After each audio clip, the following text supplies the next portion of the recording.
ঝিনাইদহে আইন ও মানবাধিকার সুরক্ষা ফাউন্ডেশনের প্রতিষ্ঠা বার্ষিকী ও পরিচিতি সভা। আজাদ হোসেনের তথ্যচিত্রে দেখুন বিস্তারিত।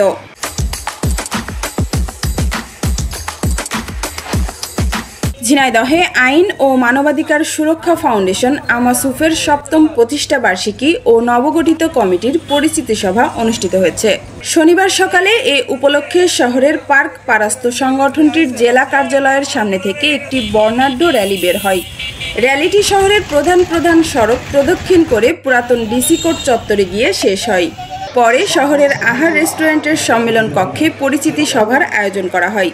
আমাসুফ জেলা কমিটির সভাপতি জাহিদুল ইসলামের সভাপতিত্বে অনুষ্ঠানে বক্তব্য রাখেন সংগঠনের উপদেষ্টা অধ্যাপক ডক্টর আবু সিনা, ফরিদুল ইসলাম কুদ্দুস, শামসুল আলম, সাইদ হাসান, সাইফুল হক সিরাজি, রুহুল কুদ্দুস এবং ব্যারিস্টার মোহাম্মদ তরিকুল ইসলাম। অনুষ্ঠানটি সঞ্চালনা করেন সংগঠনের সাধারণ সম্পাদক কাজী মাসুম জামান। মতামত ব্যক্ত করতে হয়, এমনকি আমরা যারা উপস্থিত হয়েছি এখানে আমরাও পারস্পরিকভাবে পরিচিত হই। এইটাও মনে হচ্ছে যে কথা বলার জন্য একটা অন্তরায় বা প্রতিবন্ধকতা সৃষ্টি করছে, একদম অপরিচিত মানুষ। তো এইরকম একটা প্রতিষ্ঠানে সম্ভবত মানবাধিকার সুরক্ষা ফাউন্ডেশন, আমরা মানবাধিকার সুরক্ষার জন্য সৈনিক হিসেবে কাজ করব। তো আমাদের মধ্যেকার পারস্পরিক পরিচিতি বা ঘনিষ্ঠ পরিচিতি খুব দরকার ছিল।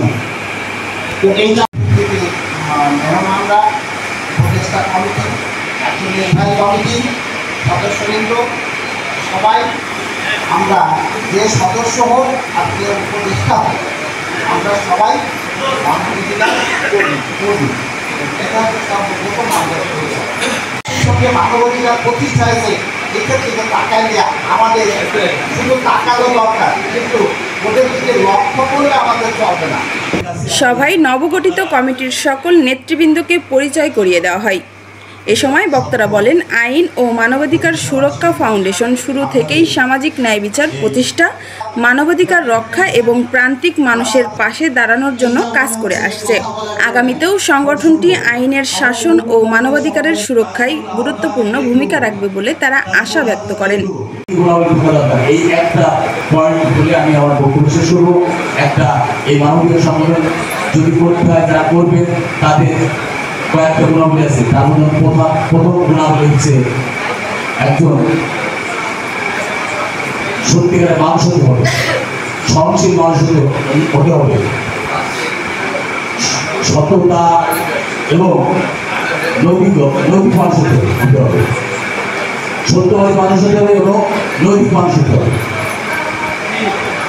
তার তদন্ত করার ক্ষমতা থাকতে হবে, তার যোগাযোগ থাকতে হবে সবার সাথে, দৃঢ় সংকল্প থাকতে হবে, সাহস থাকতে হবে। এই গুণাবলী এবং ন্যায্যতা সুপ্রতিষ্ঠা করার জন্য অঙ্গীকারবদ্ধ হতে হবে।